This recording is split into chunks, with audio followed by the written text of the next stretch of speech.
Okay, cool. So that is a black screen, and then I'm not gonna do anything super fancy. But let's go to a test there. I haven't done this in a while where I've tested like me playing games. I've done the thing where I'm playing music and stuff. Yeah. But yeah, I mean we're live, so just so you know, like we're going kind of test stream up here. And yeah, so for the hell of it, I'm here hanging out with my buddy Charles. Like we are fucking around. He helped me try to get my PC up and running, so we'll see if this works. I'm gonna play through Proteus while we just talk some shit. How you doing, my man? Doing fantastic, man. I'm hoping this works. Yeah, seriously. So, like, okay, I've been having trouble with my PC. Like, I've been trying to get fucking Ask an Enemy work stuff done, and for the last, like, 2 weeks or whatever, 2 weekends, actually, I've been struggling with my PC just kind of freezing and crashing and stuff, so I went to Facebook to see if any of my buddies could help me, and Charles here gave me a good tip that so far, I don't want to jinx it, dude, because, like, I still feel like I'm walking on eggshells, but... like, it seems like it might be It's working. been a solid hour, bro. Like, dude, it may be good. So it's been worse than that before, but I mean, we'll see. Like, I'm gonna fuck around here. I'm gonna play a game called Proteus. Like, I have not played games on my stream in a long time, but I have played Proteus before. So, just FYI, this game's pretty cool. Yeah, dude. So, like, did you play any of the new Dooms? Like the Doom Eternal or Doom 2016? No, I haven't. Okay. I've heard great things about them, but I have not actually played them. Right. So obviously, like, it was a cool return to Doom, right? Like, it was like it was just Doom. Like, they brought Doom back, and who thought, like, in 2016, like the year of fucking Call of Duty, like Doom would be a solid fucking single player ass fucking game. And they did it, and they pulled it off, and it was really good. Then they made Doom Eternal, and it all went downhill from there. Like, I thought Doom Eternal sucked because there was one enemy in particular called the Marauder that I think changed up their whole fucking gameplay loop that they were teaching you this whole time, and then the Marauder was the one fucking enemy that required a different way, like a different gameplay loop, if that makes sense, like a different way of attacking that I think just ruined the whole flow of the game. And anytime I would come into contact with one of those fucking dudes, I really, like, hardcore ass debated just shutting the game off and installing it, and I did that once, but then I went back in and I was like, I have to see this through. There's, like, I think on this stream, like, if you were to go see the archives, there's probably one of where I was first playing Doom, and I first came across a Marauder, and that was the point at which the game stalled for, like, the stream was like an hour and a half of me just trying to beat this motherfucker, and it sucked. Yeah, man, it was terrible. Like, do you remember any moments like that when you were playing games where, like, they were just really bad? I don't know if it's game design, like, if you could chalk it up to game design, but just something in a game that made you almost want to rage quit it and never want to play it again. Like, can you think of a game that you did that with? Dude, for sure. In The Last of Us, when you face that first boomer, right, and you're in the school, like, I remember that fight being so infuriating and challenging. Yeah. And then finally, like, I walked away from it for, I want to say, at least a week, maybe two, and then came back to it, and I was like, all of a sudden everything was just clicking. I was like, oh my god, I can't believe I finally figured out this stupid thing. And it was like right there the whole time. Like, should have been obvious what you had to do, but, like, it was, yeah, dude, that fight was infuriating. Yeah, well, so it's funny you mentioned Last of Us, because Last of Us is actually one of the games that I really fucking hated, because it didn't feel like a game. Like, in the moments where it was trying to tell the story, right? Like, it was really good. Yeah. And even in the gameplay moments that it was trying to tell a story, it was really good. But when it was trying to be a game, I thought it was, like, absolute trash. like just the way everything controlled. It tried to be too good with its like animations and like grabbing onto rocks and shit like that. So like when you were in the middle of like a battle, I always felt like it was just like really bad. Like I just didn't think it was a good game. Like, did you think that at all, or what? Were you one of those people who's like, no, this is a good game, dude? Like, am I wrong? Basically, right? No, so, well, okay. I loved The Last of Us. It's why I went to school for game design. Was because of The Last of Us. Sure. But my connection to it was more so bit of history. My daughter was born literally months before The Last of Us came out. So I'm playing this game as a new father, playing this role as a father, quote unquote father, with this child that he's trying to protect. So I had a different type of connection to it. But the gameplay is absolute garbage because it was PlayStation 3 mechanics and rules at the time that were dated, right? Sure. Like they're not, it's not modern. It didn't push anything forward. It was a really good story. That's what The Last of Us really was. Right. You know, and so like I loved it for the story, not because it was this groundbreaking mechanic. I mean, you play The Last of Us and it's literally Uncharted 3 and Uncharted 2, right? Like they're still trying to like literally figure out how to make games, right? Now I think The Last of Us Part 2 was technically better and more engaging as a game as far as like the AI goes and the interaction points, but I didn't resonate with that story the same way I did The Last of Us Part 1. Right. Yeah. Why do you think that is? Because I kind of felt the same way. Like I felt like it was too long. Like they tried too hard to make a good story, and I felt like everything felt forced. Like, did you feel the same way, or like what turned you off? I did feel like it was forced, but my connection to the first one was the father-daughter aspect of Joel and Ellie, and that whole relationship, and then I felt like Part 2, I understand what they were trying to tell, the story that they were trying, you know, everything has a cost. Sure. What does that cost to you? Like, I get that. But I personally did not like now I have to also play as the villain, which also felt really trying to put me in someone else's shoes. When again, like I understand the story. I get it. I see what they're doing because I'm supposed to be realizing Abby's pain and her cost of what it cost her to go after Ellie, the same way that Ellie lost Joel. Like I see the two dynamics of it. I just didn't feel that it was as engaging as they had intended or thought it would be. Right? Yeah, I mean, yeah, because I think the other thing too was that when they, I mean, I always feel weird, right? Like the idea of like, am I spoiling a fucking 4-year-old game at this point? Yeah. But the idea of, you know, when they kill off Joel or whatever, it's right? It's been re-released now 3 times with the big like. You never know. Push this week for the complete edition, like. Dude. Again, you never know, man. You never fucking know. But so anyway, like that is kind of the point, right? Is the idea that like when they kill off Joel, like you're like, oh shit, like that felt really good. Like it was cool. You felt this like fucking Ellie's pissed. She's gonna fucking bring it, and then it just. Again, all those moments in gameplay just became super frustrating that when like the storyline came into play, you're just kind of like, like, I don't know. Yeah, it just, whatever, man. But it sucks too. Look, not every game is going to be made for everyone, right? 100%. And I also 100%. At 40 years old, I now realize that too, right? So my connection to the first one does not need to carry into the second one, and that's A-okay.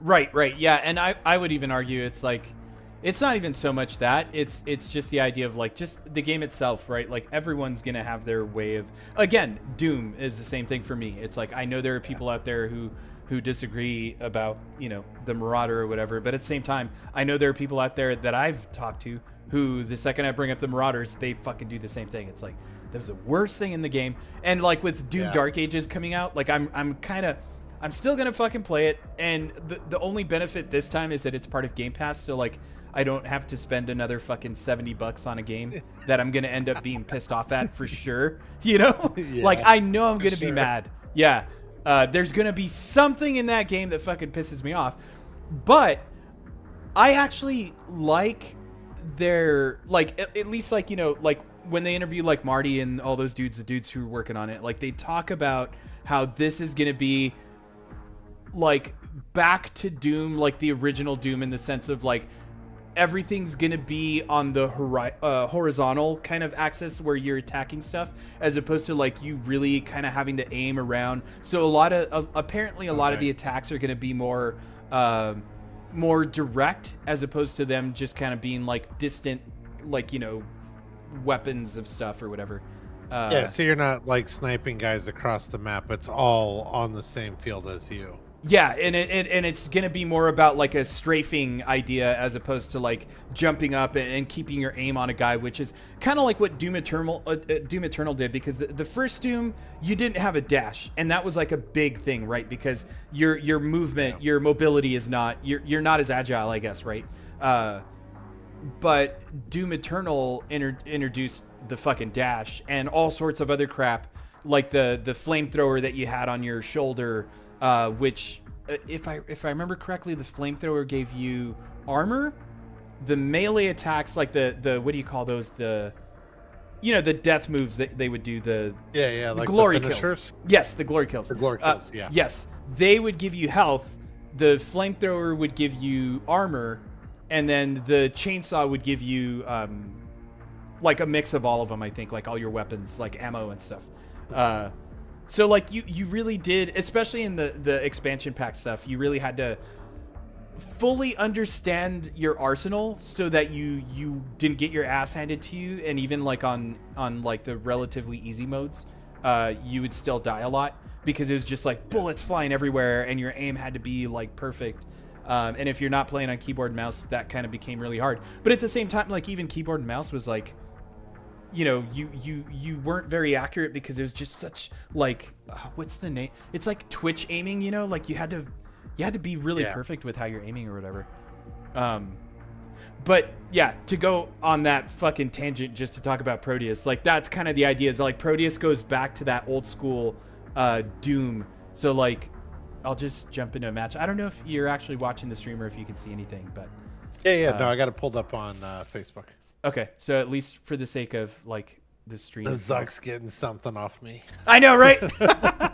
Yeah, so it's got this cool aesthetic, man. And the cool thing is, this was made in Unity, so like that's like super awesome. Yeah, and it's got this weird like pixel art look to it, but in the game menu, there is actually a, let's see, graphics for. I know there's a mode in here for removing that look. Oh yeah, use models instead of sprites. So basically, apparently, this is all sprite work, even though it looks kind of 3D. Yeah. So like, I'll wait till I get like a little further in the game, and yeah. So like these guys, right? Let me change my sensitivity too, because that is way too sensitive.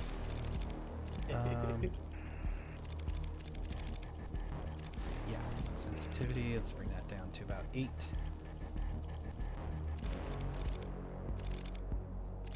And this is actually pretty sensitive too. So yeah, you can kind of get an idea. I'll let you get like the flow of this, even though like I think the level itself is obviously 3D with just like 2D textures. But then you've got stuff like this guy, right? Like he looks kind of really cool animated. But then when you switch it to that 2D mode, or the 3D mode, it takes away the look, and it doesn't, it just looks like a typical game that you would see with 3D models. And it's too smooth. Like even that guy, this guy in particular. So look at how detailed he looks as a 3D model. Yeah. But then when you flip it to, let's see if I don't die. When you flip it back to the sprite, it just, that aesthetic, man, is like the whole point of this game. Let's turn it off. And now look at him. See, he's all like animated in like 25 frames a second or whatever too. Oh, nice. Yeah, it's just got like dude, that's pretty sick. Yeah. And it's very Doom in the way that, like, you're just kind of going around killing all these demons or whatever. and it Yeah, gets. but I mean, even things like this, like just the art choice, right, is what makes or breaks a game. I remember old school game, 13. I don't know if you ever Yeah, played dude, that. That fuck was one yeah. of the first like cell shaded games. Yeah. With David Duchovny of all people as the main voice, and it was just like I remember thinking, man, this is an amazing looking game. And then I was so sad that they never continued that series. I was like, what the hell, man? You Well- promised me a sequel, and then it never came. Yeah, and then there was actually, I think they remade it, like a, what do you call it, like A remaster a or remaster. Yeah, look that up, dude. I'm pretty sure someone did a remake of it. I can almost guarantee they redid it like recently. But yeah, that game had its own style going for it and everything too, right? So yeah, they did. They remastered it in 2020. yeah, and I think it was really bad. Yeah, it's got a well. I mean, if you believe in Metacritic, it's got a 41%. So, Oh right. Well, the funny but thing is, I don't know if that's good or bad, right? Like, right. The funny thing with Metacritic, dude, is when it comes to like ADHD, I got a Metacritic score, I want to say of like 60 something, 68, and I don't think I'm saying anything that's covered under NDA, but in order to be included in some of the Switch sales, I have to at least have a 74, and I'm like right off of it. Like, just barely off the number that allows me to be in Nintendo Switch sales, dude, which fucking sucks. oh, dude, yeah, that does suck. Yeah, according to Metacritic, you've got a 65. Okay, 65. So then it's 70 is the baseline, which makes sense, right? Hey, 'Cause I mean, I guess that's better than 13, right? 100%, dude. 13's rocking a 41, so. Yeah, exactly, dude. And 13 was like a legit fucking game. Well, okay, you're talking about the remaster though, right? Like, Yeah, what is the remaster, original? The remaster from 2020. Yeah, what's the original Metacritic? I don't know if they have the original. You think it's like before Metacritic time? It might be. I mean, you're talking PlayStation 2 days, right? That's right. Yeah. Oh, that's right. That was still like the days where we trusted GameStop or GamePro and One Up. Yeah, and all that. and I mean, like, here's how I had the dial-up adapter for my PlayStation 2. Oh, just so I could Jesus. get online and play 13. That was the first game I ever played online. So I mean, yeah, dude, you're talking old school. Yeah, and isn't that crazy that like that network adapter thing was a fucking thing that like Square Enix pushed Sony to do for what? Yeah, for what was Final it? Fantasy. Yeah, was it 10? 10 or 9, right? I think it was 10. It might have been 10. Yeah. Then It's like- it also enabled a larger hard drive. Yep. And which was Hackability. crazy too because it also had a freaking Ethernet port on it, man. Yeah. I mean, this was like early 2000s. Ahead of its time, man. When Yeah, dial-up absolutely. was still king, you know?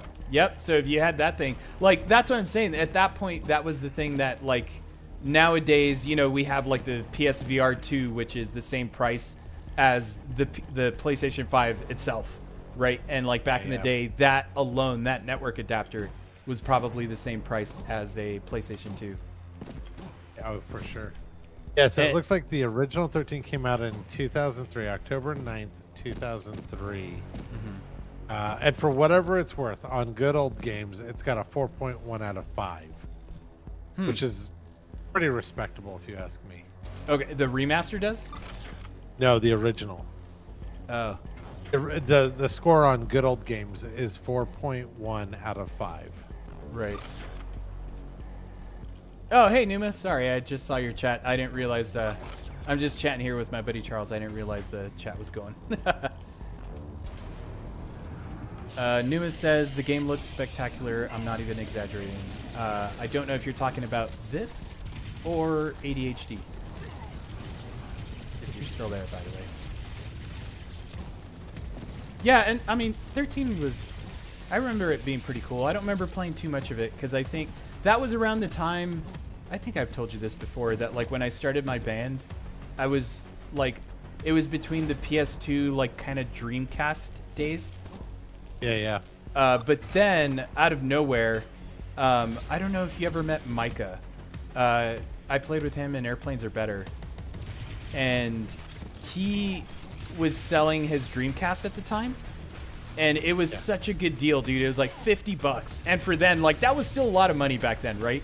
Well, like yeah. when you really think about it, just some punk ass kid in a fucking punk band working shit ass day jobs and shit. So $50 was still a lot, but I didn't have a console. I hadn't owned a console for a while, and to buy his Dreamcast was like super cool. And that was kind of what started the whole fucking thing down to get me into video games again. Nice. It got me down that fucking route. It's And a then- shame that Sega whiffed it so bad with the Dreamcast. Yeah. I mean, because you go back, dude, and that was that system was kind of ahead of its time in a way, man. Yeah, Like it was. it was kind of it did actually run a version of Windows, didn't it? Like Windows CE or something like that? Either CE or ME. Yeah. Yeah. Cuz I remember they even had like a keyboard for it and everything. Yeah. And if I And remember it correctly, had online connectivity. Yes. And Built in, yeah, dude, right? I mean, it was built in. yeah. And it was the first one too, the first console to also introduce some sort of portable aspect where you could take the memory card if you had the right Yes. type of memory card. You could take it with you, continue like some sort of mini game with you to like continue progress in your full version of the game, right? Yeah, like the VMUs. You could even play little like simple Sonic games and shit on them. Yeah, dude. Forgot about It was that. way ahead of its time. It's so sad that it is the death of freaking Sega, man. Yeah, and it's crazy to think now, like, Sega's making games on Nintendo, man. They're releasing Sonic the Hedgehog on Switch and everything. Like, what the Yeah, fuck? dude. What the hell happened here? The times, man. The times, they are No. changing. It's crazy, man. Yep. I mean, like, what... Have you been playing anything lately at all? Or has, like, work kind of just been taking up most of your time? Work and life? So 'Cause you have kids Work and and shit. life. Yeah. Work and life has mostly been taking up my time. However, I do try and carve out time, especially for the kids and I, to play like Minecraft Dungeons together. Oh, which cool. is great because they love Minecraft. I like dungeon crawlers. So it's kind of a nice, like, I get to meet them where they're at type of Sure. game, right? Yeah. Absolutely. And then I also get to nerd out on min-maxing armor sets and all that shit. Yeah, it's like fucking So- put my Diablo in that Minecraft, right? Exactly. Yeah, exactly. so I can play with the kids. Yeah, so like I play that with them a lot, and then we do a lot of stuff in VR too, right? Really? Especially right now because I'm here in Texas and they're still in Indiana, and so it gives us a good chance to like kind of virtually play together, right? Yeah, Which yeah. is a lot of fun. So I'm curious about that, dude. Like, what would you guys play? Like, what do you guys play together? Like those battle arena type games, like the type of games that, like multiplayer games like that, or? So we've been doing a lot of stuff recently in big screen, which is mostly like a hangout in a movie theater and like Oh, sure. watch content together. Yeah. But they do also have like this demo bowling alley that you can hang out in and do like bowling mini games. Then we've also been playing stuff with Rec Room, which Oh, nice. is like a huge creator economy, right? Sure. So Rec Room's a pretty cool one. I don't know if you've ever checked that one out. Oh yeah, like I even met the dudes who worked on it. Like that Ryan Smith guy was pretty cool. I met him at one of the like PlayStation events I was at a long time ago. Right when Rec Room was just barely starting to blow up, and it was just like an idea, man. And just to see Yeah. what that game, and that game is still free. Like there is Yeah. no paid version of that game. As long as I can remember ever meeting that guy, there has never been a charge for that game, and he pulled it off. Which is amazing. 100%. And then like to like go in there to Rec Room and be like, oh, there's also this like Destiny 2 collab. Where Yeah. you get to play with different weapons and like what the hell, man? Yeah, I think that's fucking It's cool. pretty clever. Yeah, and I think that's fucking cool because it's one of those things where like that is one of those like a developer being in a particular place that allows them to have that type of connection, right? Because they're all based in Seattle. So like you're obviously going to run into fucking dudes like from Bungie or something and it would lead to something else, right? It's one of those things like what do they say it's the not the right place at the right time, but like who you know, I guess. Oh yeah, for sure. Right? Because they're eventually going to run into each other. Connectivity where they can now be like, hey, we should do this weird collab and build like a version of Destiny in Rec Room that will not only possibly send people your way to go check out Destiny, but also bring people to Rec Room who are fans of Destiny that are like, hey, I'm gonna go check this weird thing out because 100%. I'm hungry for more Destiny content. You know, Yeah. it's such a clever way to collab and like work on stuff like that together. And it's funny too because it's like for people to still be hungry for Destiny, especially even Destiny alone, right? Like this long into that game. Like that game came out in 2016, dude. Yeah, dude. Well, it's hilarious because then you look at like the stuff that they just unveiled recently for what is it, Marathon? And Yeah. they're like, if you don't like PvP games, then just go play Destiny. Yeah. Which I was like, that's hilarious. Which is like, did you see all the Marathon stuff? Yeah, briefly. Yeah. What did you think of it? Like what you caught of it? I mean, it looks interesting, but it's not really my type of game. So Okay. I wouldn't. I'd stick with Destiny. But Okay. you know. Yeah, because I was But gonna say. I like the raids and all that stuff with Destiny personally. So. Right. What was it? What got me was that it felt like it felt like an Apex Legends type game, or yeah, right? Yeah. Apex Legends, yeah. But then it also, I feel like they said something about having NPCs in it too, or not NPCs like where you would interact with them, but like it's like PvPvE kind of thing, like or PvPvE. Yeah. Yeah. Player versus environment or versus every. So like there's going to be AI environment. that you can play against, so you don't necessarily have to play against other people. But I don't know how big of a focus that is. Like, did you get the idea that there would be a way to play only against like AI people, or was it always going to be like Apex and then you're going to have... Okay, so actually a perfect example would be Titanfall, right? Like when the first Titanfall came out and they had obviously real players, but then some of those like quote unquote players were just AI. And that felt good because it let the people who weren't that great at shooters still feel like they were doing something. Yeah. Right? Well, and then on top of that too, it also means that every match has some sort of player count that's a little more meaningful, right? Yeah. But I didn't see any of that in this last thing that they showed from Marathon. Yeah. And so I don't know if that's still the plan. I mean, I'd be interested to see if that's what they end up doing, because I didn't, from what I saw from this last reveal, it didn't look like that was what they were doing at all. But, Huh. Okay. Yeah, then maybe I read it wrong. But I mean, that may have been the original plan, and then now they're moving away from it. I'm not sure, because like I said, everything that they were talking about was like, this is a PvP game, yeah. which I also understand that, right? Sure. Yeah. 100%. I mean, it's weird because did you ever play much of the Destiny and like multiplayer stuff? Like the PvP stuff? Yeah. I did a bunch of it with Iron Banner with the clans and stuff like that. Oh shit. Okay. So yeah, then you went hardcore. Because Iron Banner was like the Yeah, I hardest mean, of dude, it all, right? Here's how heavy into Destiny I was. I platinumed Destiny 1 Jesus. on the PlayStation 4. Wow, dude. That's some dedication. If you don't realize what that means. That means having certain ranks in PvP, doing certain tasks in PvE, but then also having maxed out characters for each Hunter, Titan, and Warlock. Wait, and but if can I... you remember, I was Yeah. a Hunter main. Yeah, but can I add something else to that I think is also another dedicated part that I would lose my shit at? That Sure. you did it all at a 720p and 30 frames a second resolution.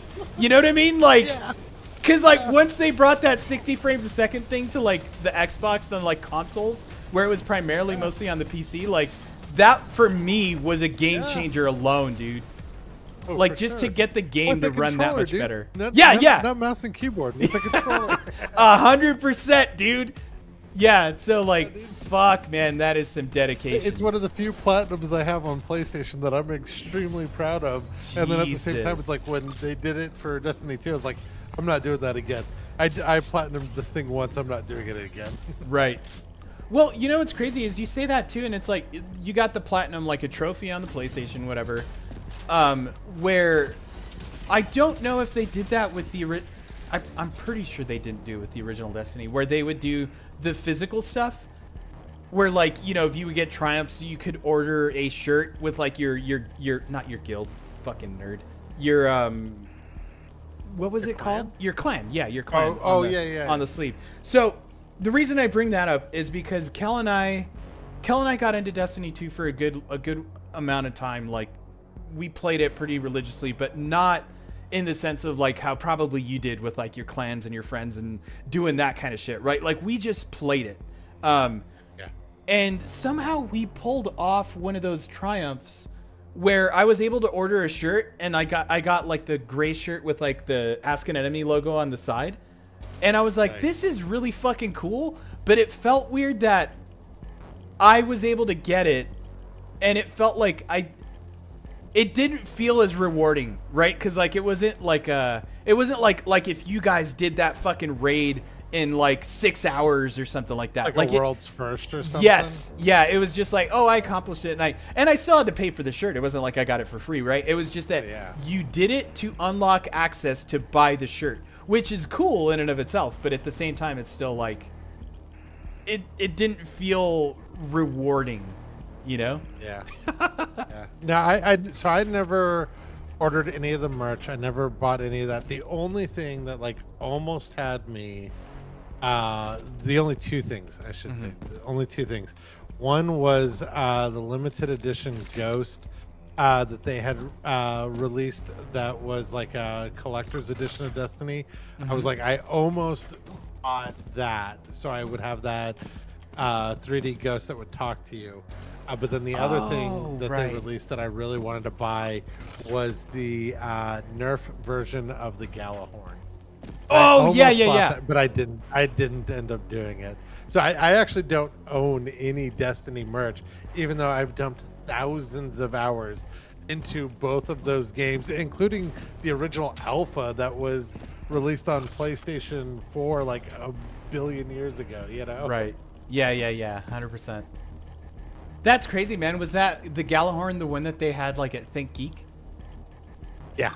Yeah, okay. That thing was fucking cool. That thing was fucking awesome. Yeah. But what was it, like $300 or something? It was something ridiculous. Yeah, something like that. It was like 250 or 300, yeah. Yeah. But it was pretty fucking cool, man. People use it in their cosplay, I think, to this day. Oh, I'm sure they do. I mean, the Galahorn, no matter what Bungie tries to do, is still like a beast of a weapon to have. And it's still now it's tied to a quest, right? So it's easy for everyone to get one. Unlike before, where it was this random drop, and you had to be incredibly lucky to get. Yep.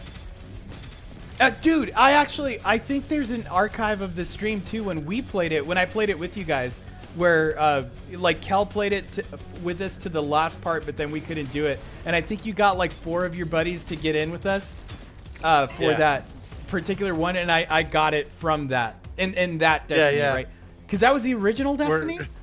That was in the original. Yeah, that was in Destiny 1. Fuck, and that was when I took you, my brother, and Kel, and like just this ragtag crew. We were trying to get through the Vault of Glass. And we couldn't beat Atheon, and then a bunch of people dropped, and I pulled in a bunch of clan members, and we knocked it out. And I remember there being like a clip that was literally just the end because of the way that it was like segmenting your videos. And it was literally just the kill, and then you'd be like, "Oh my god, I got the Galahorn!" Yeah, dude, that was fucking rad, man. Hilarious. It's moments like that that are fucking cool. think it was like 4 o'clock in the morning too. Yep, And 100%. the little brother was like 16 playing with us. Jesus, It was man. hilarious, man. That's fucking cool though, man. And, like that's the whole point of Destiny, you know? Like gather with your friends and do that kind of stuff cuz like people would play, I mean, I fucking played Halo 3 when it first came out with my buddy Tony and Adrian the day it came out, and we played it till like 4 in the morning. Actually, no, not even, like 6 in the morning, and we played through the whole campaign the day it released. Oh yeah. Yeah, it was fucking awesome. Because that was like the first Halo that, obviously they all had the multiplayer stuff, but it was the first one that had like where, well, it was Halo 3, right? So it had the Master Chief, it had the 3 different, the Covenant guys or whatever. I forget. They had legitimate fucking names. Like each character was supposed to be, not like it really mattered. Like they didn't have any extra like powers or anything, but you know, they gave it some thought. But it builds that world, right? Yeah, yeah. It helps 100%. draw you into it and makes you feel a little more connected. Sure. Whatever works, man.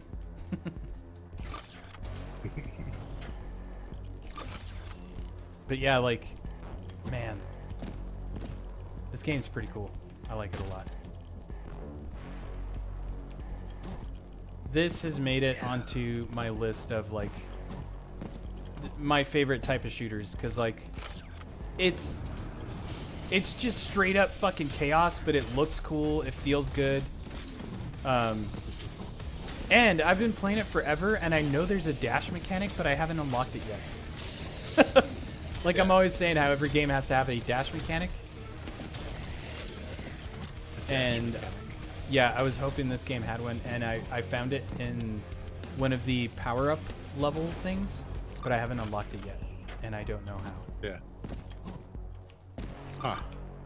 I think you have to... I think you get stuff from beating the level?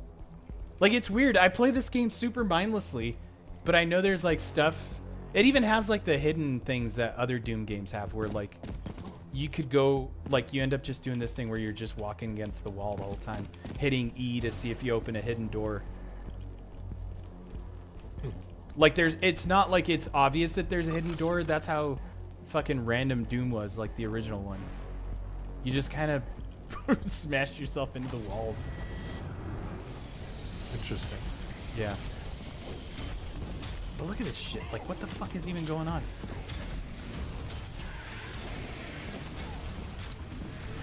Oh, fuck. I just realized the chat was going off, too, and here we are talking, man. I'm not even paying attention to chat. Oh, is it? You got chat going on? Yeah, I think it's because it's multi-streaming, but I think these people were on Twitch. If you folks are still there, okay. by all means, feel free to throw questions in the chat. I was just chatting away. I was watching on Facebook, so I think I'm the only one here on Facebook. Maybe I'll jump over to Twitch and see who's there. Okay. Yeah, fuck, I died. Well, like I said, this has mostly been a stress test for my PC anyway, and thanks for joining me, man, because this is cool. Just hanging out, chatting. Look, give it like 15 more minutes and then we can celebrate 2 hours of it up and running. I know, seriously. Yeah, seriously, man.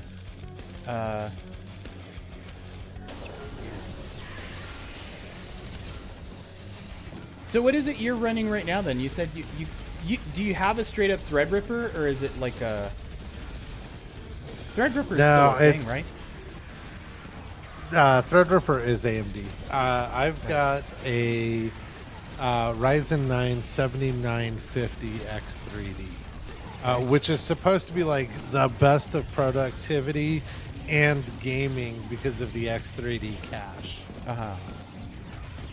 And those are the ones that you can actually run, like they're integrated graphics, so like you don't necessarily need a discrete video card.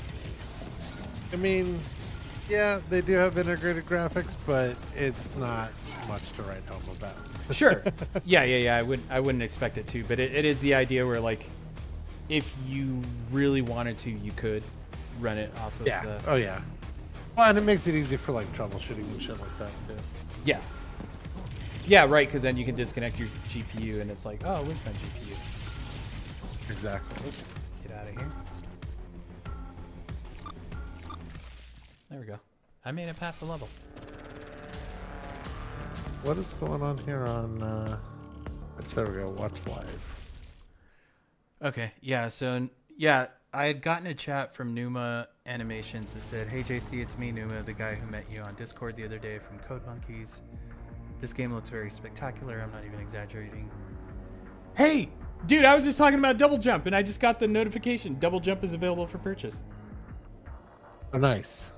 It's $5. Just kidding. That wouldn't surprise you, right? The way fucking games are now. Nickel and dime, yeah. Yeah, 100%, dude.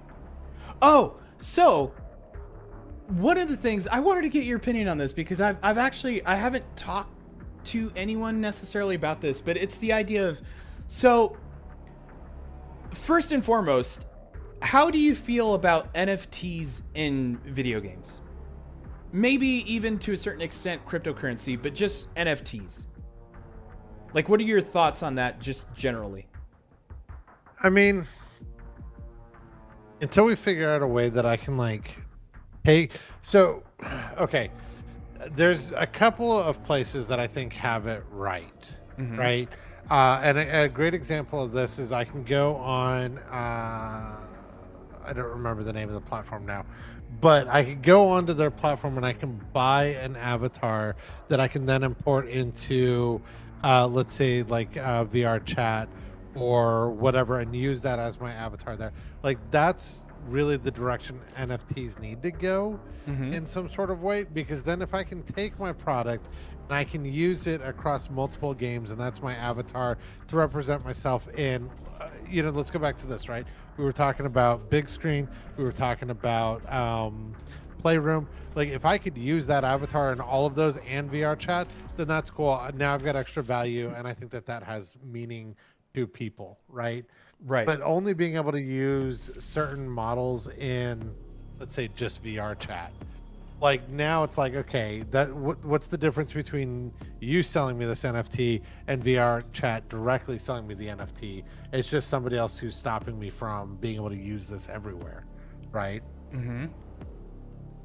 Okay, so that is actually a really good point, and that this is kind of why I was talking about that. You didn't necessarily go to where I was thinking about, because so the thing I like about the way NFTs could work in a game is that you think about skins in like Call of Duty or like Battlefield or whatever, right? Yeah. So the way they currently work now in Battlefield or Call of Duty specifically, because that's the one I've actually bought a skin, so I know the idea of how that would work, is you have it wouldn't be necessarily that, okay, you've got your skin in Call of Duty, but you can also use it in Battlefield, which is, I kind of think, the direction you were going with it, right? Right. The one I was thinking about is, regardless, you're in Call of Duty, you buy your skin, you can actually, when you're done playing Call of Duty, maybe even the latest one, and you go to the next one, right? Like, you go from like Modern Warfare 3 to like Black Ops 6, you buy your skins sometimes, and I don't think in this case they transfer over, right? But once you stop playing, say, like Modern Warfare, if you just stop playing it, you've just lost all that money. I don't necessarily agree with the loss of the money, but the idea is your skins are just existent in there, and they also just exist to you, right? But if you were to be able to sell them to someone else, and they can, you can kind of recoup your money, or depending on whether anyone sees value in that skin, at the very least, there's that ability to like transfer it to someone else.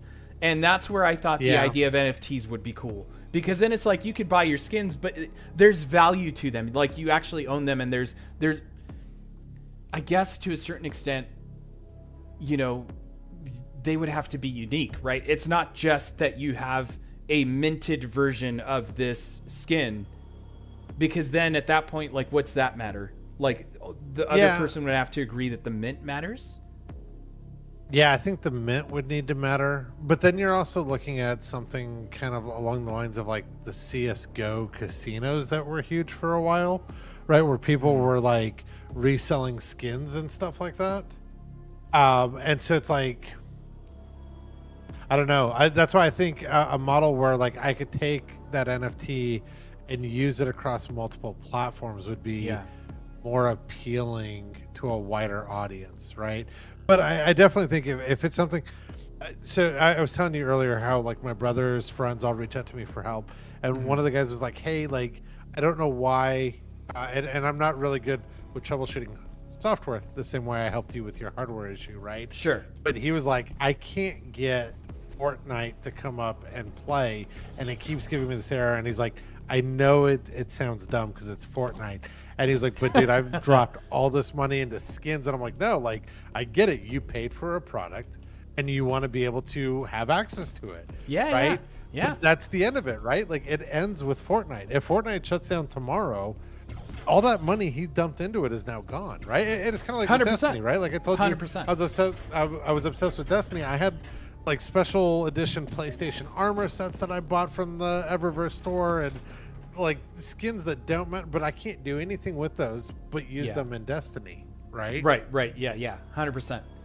Well, but I do agree with you too. Like if there was a marketplace where even if it wasn't, I could sell them, maybe gift them to like a friend or something. Maybe that would, help me feel a little more value about like what an NFT really is. But I think the market still doesn't understand what non-fungible tokens really are. Yeah. And that's also kind of, because if I go on and buy an Aloy skin in Destiny 2 and you buy an Aloy skin in Destiny 2, what makes us any different? We're both running around in Aloy skins. Right. Yeah, and then at that point also, again, it's just like, oh, I've got the 342 mint and you've got the 12. That's cool, but is there like, can someone seeing you with it on like notice that? No. Unless there's like a big mint number. Yeah, unless there's like a big mint number on the suit or something, right? Like a UI thing, then that just becomes distracting. But the idea even then, like, to think about having to go in and inspect a player and then go find the mint number. It's like you're dragging them further into menus, and it's not so obvious as to why this matters anymore. Yeah, right? 100%. Like it's still, to me, it still feels like a cash grab or a money excuse. Like just another way of charging for DLC, right? Horse armor, if you will. Yeah, because even now, like when you do the thing of going to like Destiny, and like Cal and I would do this all the time where we were playing, and then it was just me and her, so you always had that third when you'd get into a random strike, and you would see the guys who are trying to run their fucking strikes right because they're trying to do their dailies and weeklies and all that, and Cal and I are just fucking around. But you would see these dudes with these fucking armor that, like immediately I would tell Cal, okay, that guy's gone through the raid, and he's like leading us through the level too, like just one-shotting everything. And you're just like, God damn. Yeah, and you're expecting him going, what fucking guns is he using? Or what is the role he has on his weapons? Yeah. What do I need to try and get? Right. So actually for someone who's played as much Destiny as you have, I'm curious what you think of this too, because this is something that I would always, I don't know if I would say argue with Blaze, but it was the idea that he hated Destiny because he didn't like the idea that the more powerful you were in Destiny, the enemies would match you anyway. So it never felt like you could ever be overpowered in Destiny. And like from the gameplay perspective, I get the balance, right? Because you don't want to just be able to go through and like lay waste to everything. But like, how did you feel about that? Like, did you ever feel that like your weapons being at the level of every enemy you ever came across, did that ever feel bad for you? Like as much as you've played it? No, it didn't. And I think there was times too where like the original Gjallarhorn or Icebreaker, right, which was a sniper rifle that would regenerate its own ammo. Like those things were clearly broken and overpowered for the game, right? Because then you'd pull those out and like Gjallarhorn, you're shooting a rocket and you're one shot and everything because of all the mini rockets doing massive damage, right? But I never felt like there was ever a time where like it just felt stagnant, right? I always felt that I always felt, but I also did a lot of stuff solo and with like randoms. I did have clan members that I would sync up with every now and then, where it made the experience much more enjoyable when you're trying to learn things. But because of the fact that I'm always trying to help carry people and being the guy who was always running by myself, I always wanted to help my friends out, right? Like when I was helping you and Kel and everyone run through Vault of Glass, it's like, yeah, like I enjoyed that stuff and trying to overcompensate for some deficiencies because this guy doesn't have this weapon or that armor set, or he's not at that level, so we have to try a little bit harder. I think definitely made it more enjoyable for me, right? But that's my personal experience. Okay.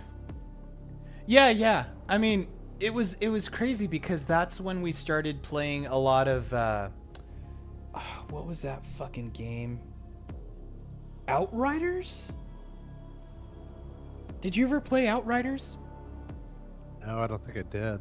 It was a Square Enix game where it was like it was a Destiny style thing where it was 3 players and you would go on these missions and do like raids and stuff like that. But like the thing with Outriders was it did what Blaze talked about, which is once you got to a certain point, you were able to lay waste to everything because your character was just overpowered. So yeah. You know, it felt good because it felt like everything that you had earned, right? Like all the heavy firepower that you had or whatever was doing what it was supposed to. Like you started off with really low power, so you would take you a while to take dudes down. Then you would get to a point where like you're 100%, yeah. And then you got to a point where it's just like, you know, single shots and blah blah blah, and but then at the same time, again, it's like the double-edged sword thing of like, okay, well now you're just laying waste to everything. So what do you got? You've got the end game, you know? And I mean, that ended up happening with Destiny 2, right? Like if you look at this last one with the final shape, they had to introduce a new enemy type where you're now mixing light and darkness subclasses to now break special shields, because the power creep had gotten so far out of hand and everyone was so powerful, they had to come up with new mechanics to like balance that back out, and it almost felt a little forced. I mean, yeah, it was interesting to see like the end of the light and darkness saga that started, you know, all those years ago, but I mean, it to me it felt like it was designed to fix a problem, which was at some point they introduced the power fantasy because that's what everyone said they wanted. Right. And then they were like, how do we undo that to end this thing properly? Right. So, well, and then also, I'm assuming you like played the final shape and all that also? Oh yeah, for sure. Cool. I did finish it.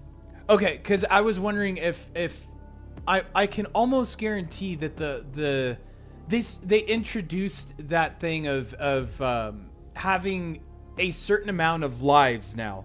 So like if someone died, you had to go revive them, and you had those coins that you had to use. I think they were coins. I don't remember what they were. Yeah, you had so many revives for different quote unquote end game content, right? So your raids, your nightfalls, your strikes.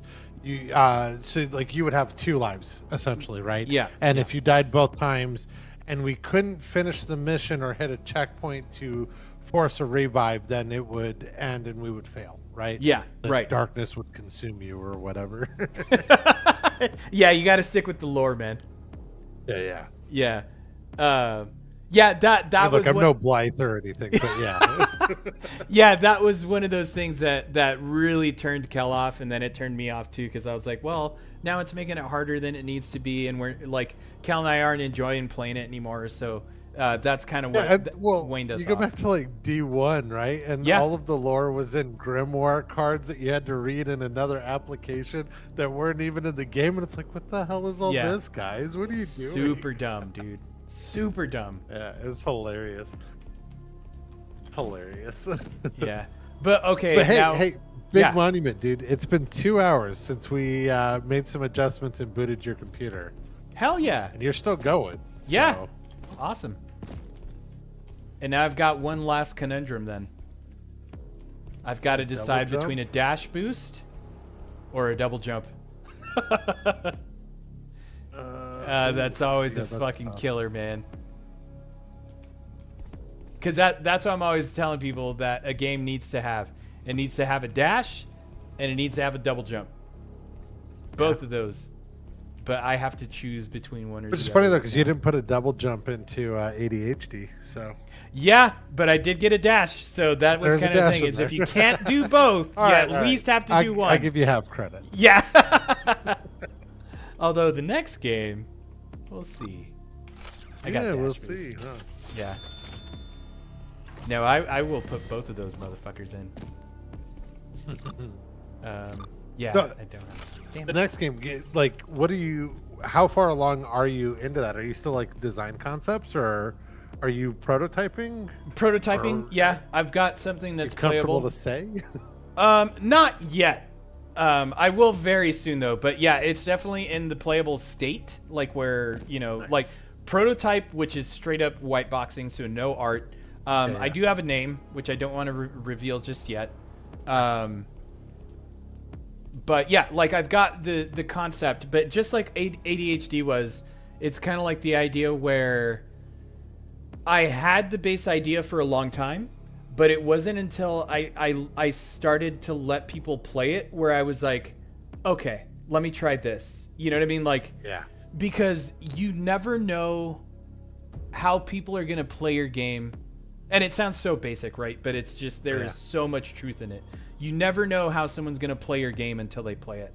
Like, you think you have this idea of like, how it's going to be executed and how people are actually going to interact with it. But then you see people play it and you start to, I guess, fine tune the idea in a way. Yeah, that makes sense. Oh, yeah, no. I completely get it, man. We making these like trailers for different jobs, if you will, right? Which is what I was doing at my last gig. We would make like a moment in the life of insert career here, right? So like one of them was like a truck driver, and so we were trying to highlight the comfortability and uncomfortability of that role and what it means to like live on the road, and like sometimes you have to get food from a truck stop, and hey, there's a storm that's rolled in and closed the road, so now we got to like hunker down in our cab of our truck, which is a small living space, so you may not always be at home, right? And all these like random things to kind of help kids in middle school and high school understand what that job is like, right? So that if they're interested, they can either pursue it or they can go, hey, I really don't want to be away from my friends and family. That's not the life for me. And one of the random things that we had was you would pick up a bag of popcorn and you'd put it into a microwave and pop it. Well, then I was like, well, what happens if I put a birthday card into the microwave, or pick up this stuffed animal and shove it into the microwave, and then all of a sudden the whole thing breaks and it can't progress because it recognizes that I hit a collider and I placed an item there, but it was not the item it was looking for. And so when I sent that back to the dev was like, why'd you do that? And I was like, why not? Like, I wanted to see what would happen if I tried it. And he was like, well, I never thought about that. And now I need to go in and fix some of this logic that's broken. So like, I get it, man. Like, you can't, you have the ideal plan of how you want this to play out or how you want it to work, right? But then somebody comes along and they're like, hey, what happens if I do this random thing that you didn't anticipate me to do? How does this all break? And sometimes that inspires great things, and sometimes you're like, hey, that should not be doing that at all. We need to shut that down and fix it, right? Yeah, 100%, dude. And I mean, that's what I'm saying. That was like the best thing about taking the game to events, because Oh yeah. Just seeing people do things that I was like, like the game's still pretty difficult to wrap your head around, at least at first blush, right? But it's like I've always said, when you sit down and you actually understand what you're doing, you do stuff, and then you get to see like people, and this is kind of one of those things, because I would see that people needed to be pushed a little more in the sense of like the challenge of it. And that's when I started to do the thing of like connecting both sides and then making this do this. And if you're able to do this at the same time as doing this, then, like you reward them for doing that. And that's what I started doing. And that was like the best. But like in your sense, when you were working on something, were you mostly on the design side? So like, did you ever have to write code to do stuff, or was it always like an engineer gave you the tools to be the designer? Like, did you ever have to be on the design side of stuff, or as a project lead, was it more like you were just more about managing the people to do their thing? So when I first started, I was writing the code and I was helping develop the platforms and making them do the things that I needed them to do. And this was all in Unity as well? Yeah, this is all in Unity. Okay. But I kind of had a different approach or a different thought, I guess, a different mindset than everyone else at the first place I was working, because as you know, wife, 2 kids, in my early 30s at that point, I'm like, I can't fail, and I don't understand. I'm not a maintainer or a mechanic on this type of aircraft. I don't know what this means. And so by naturally just asking questions to understand so I could try and get Unity to replicate it, I ended up getting moved up into project management, right? So I actually have not written code in Unity in probably 8 years. Holy shit. Which is also like crazy, right? Yeah, because I was heavily involved in Unity throughout all of college and throughout the first like year of post college, right? But now it's mostly involved with design, plans for implementation, plans for release, and then guiding the day to day and making sure that the subject matter experts are that their vision is what's being translated to the development side so they understand, which has actually been probably the most impactful thing in my career, is because I used to be a dev. It's easy when I find things that are broken to come back to the team and say, hey, this collider doesn't deactivate after this step and it's causing this thing to break when I try and do XYZ. And they're like, well, you shouldn't be doing that. I'm like, I understand. That's still a bug because this collider is not being turned off. And so like I can talk to devs more in a dev term and an understanding of Unity to help drive development to resolve bugs and make interactions more meaningful and impactful, right? Which has helped me tremendously. That's cool, man. Did Which is you also ever crazy too, because I don't know very many project managers that used to be developers. Yeah, well, you know, right? Which is also crazy. Exactly, man. And that goes back to the idea that we were talking about. Maybe it was before the stream, but the idea of, you know, like having like a well-rounded person who can, who can kind of, talk to people, not on their level. That's not what I mean, but I'm sure you get what I'm saying. Like, yeah, no, I completely in their language, I guess, right? is a better way to describe it. Did you ever mess around with anything in Unreal? Or have you always just kind of been Unity? I did a couple like Udemy courses for Unreal, but I honestly, man, I couldn't grasp Unreal the same way that I did Unity. That's crazy. As far as like the engine layout and design and understanding like the differences in the terms and the terminology of things, right? Sure. Yeah. Absolutely. I liked blueprints a lot compared to writing like C# from scratch. But outside of that, like I really struggled with it, and I think it's because of like the free resources that were out there for Unity, like Brackeys. Like, dude, that guy taught me so much more than I ever learned in college. Yep. From his YouTube channel. And so, like, when he retired and stopped doing YouTube or Unity content, I was like, man, that's heartbreaking. Because this guy, like, if it wasn't for him, I wouldn't have even got my foot in the door in any of this, you know? Yeah. Well, and then isn't it crazy that, like, he moved on to Godot, and now, like, his videos are all about Godot, and it's like he's probably teaching a new generation of developers who are learning that engine now, right? Exactly, which is amazing. Like, I'm excited he's back and he's doing new stuff over there in different engines, right? Yeah, absolutely. And like, tell me, for the sake of conversation, because I don't remember if I've asked you this before, but when you were at Full Sail, my argument has always been that the reason I dropped out was because they didn't teach me a single thing about like a game engine, right? Like I never got my hands on code, never got my hands on a game engine. And that was primarily what I wanted to do. Like I wanted to learn how to use Unity or Unreal. It didn't matter to me at the time which one, but that's what I wanted to do.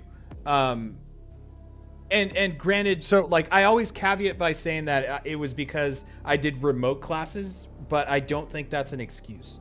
They could have easily taught us No. that. So my question to you is, did they teach you that? Because you physically went there, right? No, I did not physically go there. Oh, you did remote I also? did it remote. Okay. Because I was still running a courier service in Albuquerque, New Mexico, while going to school full time and Okay. being a father and like all that crazy stuff, right? Right. But so I guess my question to you is how far into the program did you drop out? Was it within the first 6 months or was it within the first year? So it was within the first year. First year. Actually, it was a year exactly. Yeah. So, which is interesting because I think by month 8 we had moved into coding basics, and we were writing simple text-based adventure programs in I mean, I can't remember the name of the engine, but it's kind of like Ink, if you've ever heard of Ink, where like you can write a text-based adventure where you can put different options and choices into it, and so that's what we started off with, and then we had a programming course for writing code in JavaScript, and then after that we moved into prototyping for Unity and like doing these coding challenges where the first course in Unity we were reviewing somebody else's code and trying to find the errors and the syntax errors to fix them and resolve them and make the code work. And then the next one after that was actually writing our own code, and we had to make like a 3D space shooter, like a 3D asteroids game. And if you did all these different things, then you got different points on your final grade and your score, right? So many frames per second, so many different. When an asteroid explodes, it now spawns 5 new smaller asteroids, like things like that, right? And so like it ended up growing over time, but I know there was also a handful of courses that we did where the work or the resources were not matching the work assignment. And when I push back and reach out to the instructors, they're like, "Oh, it's because we're revamping this course because it has not been resonating with students in the past." And so when I was going through it, they were totally shifting a lot of their program to be more of that hands-on. And so, because I think I started 6 months after you dropped out, if I remember correctly. And so like they were trying to revamp the program. But I think the bad part is they advertise as being a real world education for games, but I mean, a lot of it I think is really out there for free that you can learn on your own, right? Like, Yeah. like I said, Brackeys. Like if you do that, Udemy courses are a much cheaper option. Then there's also, if you do a little more research, you can find state universities that have game design programs that are a lot cheaper and get you hands-on faster than what a for-profit school will charge, right? Sure. But I mean, I can't tell you how many people I know that have found meaningful work that don't have a degree, right? Like Oh yourself. yeah. Like, I mean, you absolutely do not need a degree to be successful in game design or game development, whether it's actual gaming or it's gaming adjacent, like what I do in e-learning, right?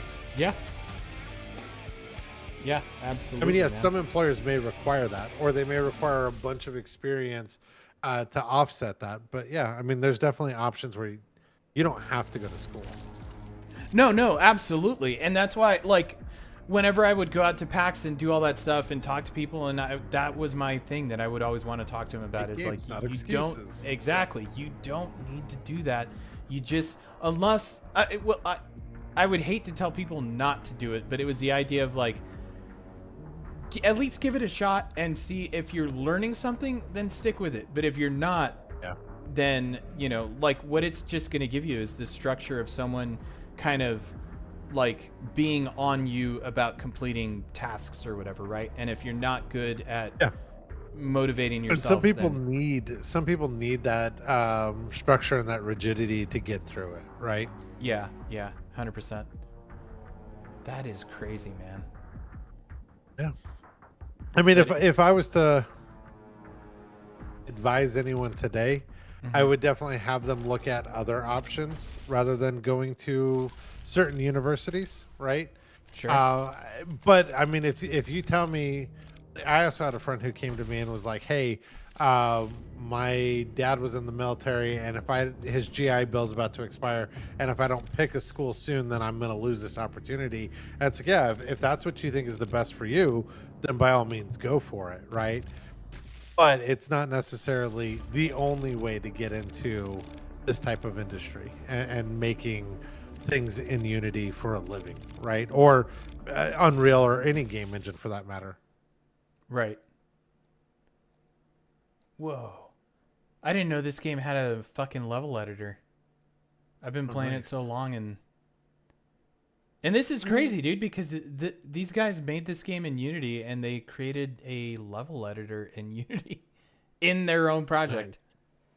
In their own project. Yeah. What's the name of this game? Proteus. And I always make a point that it's Proteus with a D, because there's a game called Proteus with a T, and it's a completely different, opposite ass fucking, like, hippie fucking game, dude. It's crazy. Yeah. Oh, wow. Yeah, you can just quit it. Yeah, Proteus, like, I actually might even have it in here. Proteus. Yeah, here it is. So there's this game called Proteus, and it's just some, like, artsy, like, this was a long time ago. Oh, yeah, I remember this one. Yeah, this is like some weird game where you just kind of walk around and zone. It was back when, like, indie games were still kind of a thing, you know what I mean? Like these weird fucking ones that people. And indie games didn't look like AAA games, and yeah, and they would get away with doing this kind of stuff of, like, you know, some weird fucking shit. Yeah, this was 2013, right at the rise of, like, the whole. I mean, this is probably when we both got started too, man.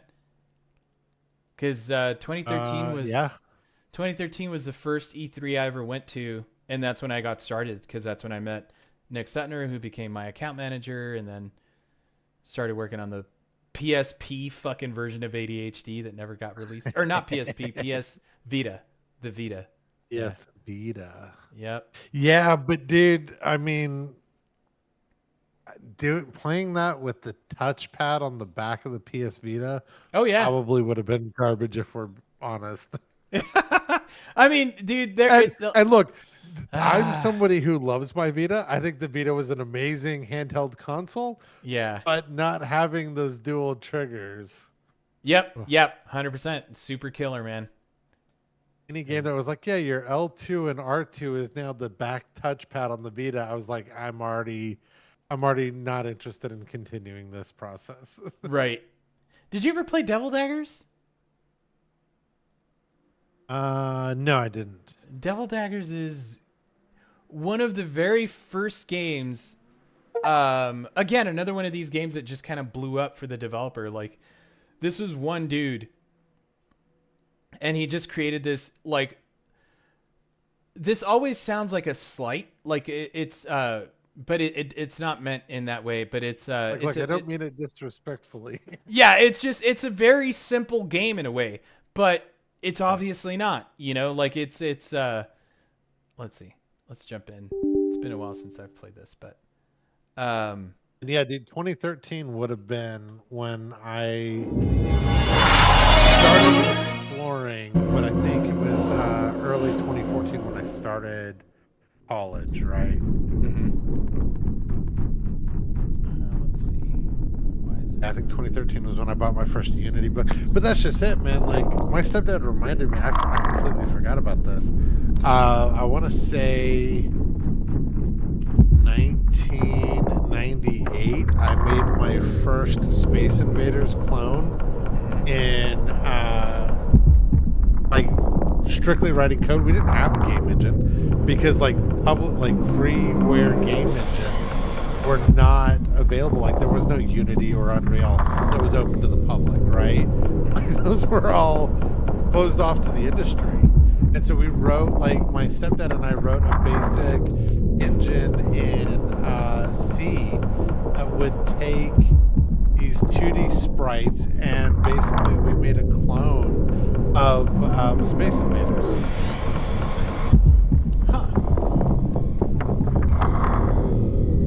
I wish I had like that somewhere on some random hard drive that I could pull up. Right. Yeah, that's always cool, dude, when you can bring up your old projects and just kind of, you know, fucking remember what the hell. Right? Think through it and be like, wow, why did we do it that way? That was so inefficient. Yeah. You know what? See, here's another thing I've been dealing with lately is so I found actually, I don't know if you knew this, but there's a shortcut to when you have a game up on a screen, like when you have dual monitors and you want to move it to another screen, like sometimes the game itself, right, will have a setting in like game settings that'll let you choose the monitor you want to move it to. But there's a shortcut, which is apparently Windows Shift and then the arrow key. But it doesn't always work. Like, for example, right now it's on my main monitor. And if I do Windows Shift, it moves it over. And I can see it on my other monitor. But it's not showing up on the stream over here. Which is weird. That is weird. And I try not to do the thing of... Let me see. I guess I could. But game capture... See if this works.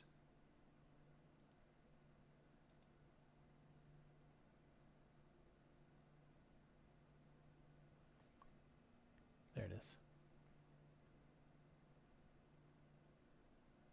Never done this before, but yeah, that didn't work. Doesn't show the... I'm still seeing your Steam library or the Devil Daggers screen. Yeah. Yeah, that's weird. Well, because again, this is a different setup from what I used to have, where I used to have the game capture card plugged in. I'm capturing directly off my PC. I've never done that before. Yeah. I've always just done for obvious reasons, like performance stuff. But hey, man, if anything, like this is a really good test of just the machine holding up. Like whatever it was. I mean, I know what you had me do, but what you did is just fucking crazy that's all it took. I am happy to help and that we got it fixed and it seems to be stable, right? Yeah, absolutely. It seems to be stable. Like I said, the ultimate test will be when I get to work tomorrow and just start working on some stuff. And, but I can't see why playing a game would not crash it. But then, well, actually I probably could if I was being a smartass, that Unity would crash my machine. But you know, you never know, man. Like, yeah, you know, just working on the classic, because I can't give up on anything. And so here's the thing. The reason I keep bringing this project back up is I'm so close to finishing the Xbox and PlayStation version that I just don't want to let it go. You know what I mean? Yeah. Yeah.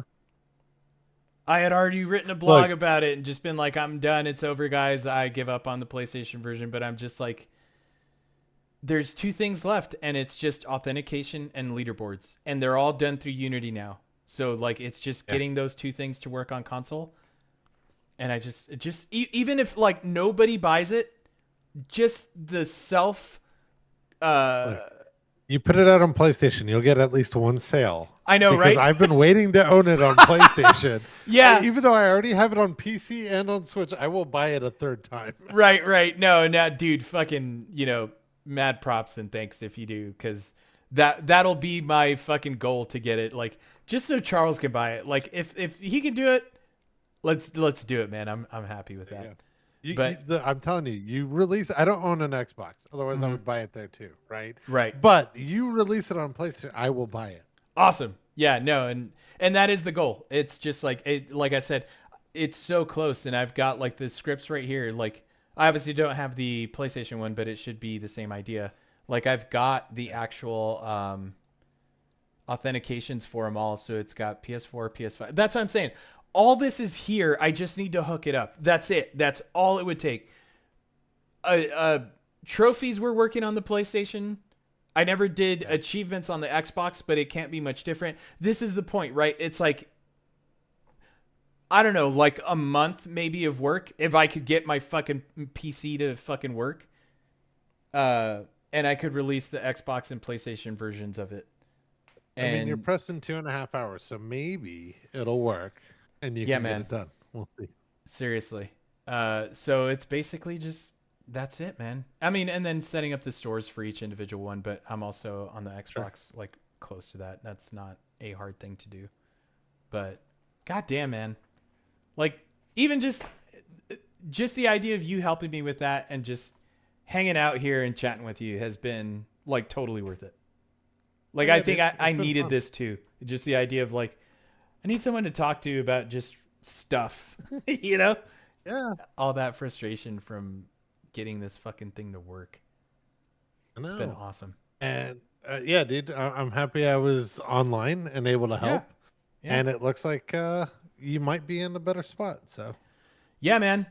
So I like now if this holds up, I can stream a lot more. I want to do more of, you know, like coding and stuff, and hopefully I can announce the new project really soon. I do have a deadline, which is kind of what I'm working for, which again, dude, I cannot thank you enough, because if this really works out, like you helped me in more ways than you can imagine, because I registered for Seattle Indies, like to try and get the game shown there. And this was kind of the thing is I wanted to push myself by doing that to get this new game done like in a playable state. And the last 2 weeks I've just been super pissed, which is why I took a hammer to the computer, because it was like, there's so much I'm not able to get done just because this fucking PC will not stay on. Yeah. And it's I get it. I hear you. Yeah. Hey, if it works, then I'm happy I was able to help you, and I can't wait till I can learn more about what it is that you're doing. And if not, and you want to troubleshoot some more, man, you let me know when, and I'll gladly jump on and we can troubleshoot some more. For sure, man. Yeah. So I may even have some like Ryzen or AM4 parts I can send you to test if you need to, that are known to be good and working. So right. Yeah. A buddy of mine actually had a motherboard he was going to give me to like test. And I'm like, dude, don't worry about that yet. Like, let me figure out what the fuck is going on. And it'd be crazy if that's what it was. Just the setting you said. So yeah, I mean, just in case, for the hell of posterity, right? Like if anyone watches this and they realize what the hell's wrong, like essentially what Charles had me do was change the timing on the RAM in the BIOS, right? So what was it that happened exactly, dude? Like what was the issue? So the speed was set to run at 32 mega transfers a second, and I had you drop it down to 3,000, which because from what you were describing to me, sound like it was a RAM stability issue, which is what was happening with me on my PC, where again I had to drop mine because I'm on AM5 from 7,200 down to 6,800, right, to make it stable. And so I just helped you do the same thing for DDR4 and drop it from 3,200 down to 3,000. Yeah, and that change alone, it seems so far, has done the trick, man. Like we've been streaming for an hour and a half about, in addition to, how much time did you spend with me? Like an hour before this? An hour before, yeah. I mean, your PC's been up and running for a solid 2.5 hours at this point. Yeah. And I was playing a game, just fucking around in the background. And I've had, so this is the thing too. I'm running OBS, running Unity, like not even running Unity, but just it's in the background. It's obviously taking up RAM, just sitting there. And yeah, like let me just. Yeah, I mean, if you were to look at Ask Manager right now, and look at your usage, you would see how much your system in general is just using performance-wise of the RAM, right? Right. Yeah, like here. Sorry, I gotta sneeze. Yeah, like damn, did I mute that in time? That was awesome. And a half. Yeah, sorry, I sneezed and I think I caught that perfectly. You did, because it didn't come through either in my chat or on the stream. So Right, good right. job. Okay, so yeah, I got 32 gigs of RAM. They're running at 3,000. And right now on idle, not playing a game. Yeah, I'm about, what is that? 46% apparently. Yeah, 14.4 gigs of use. So Taxing my internet. Actually, not even. That's not bad. Hell yeah, man. Well, we'll see. Got my fingers tightly crossed. They're going to fall off. I have faith that this was the fix you needed. Cool, man. Well, I really appreciate it, dude. Yeah, I will let you go for the rest of the night so you can go relax and enjoy the rest of your night. Oh man, it was fun hanging out. I appreciate your time, and I hope this does help. Really yeah, did. for sure. For sure, man. All right, bud. We'll see you next time. All right, buddy. See you, man. SGC. See you, man. No problem. See ya.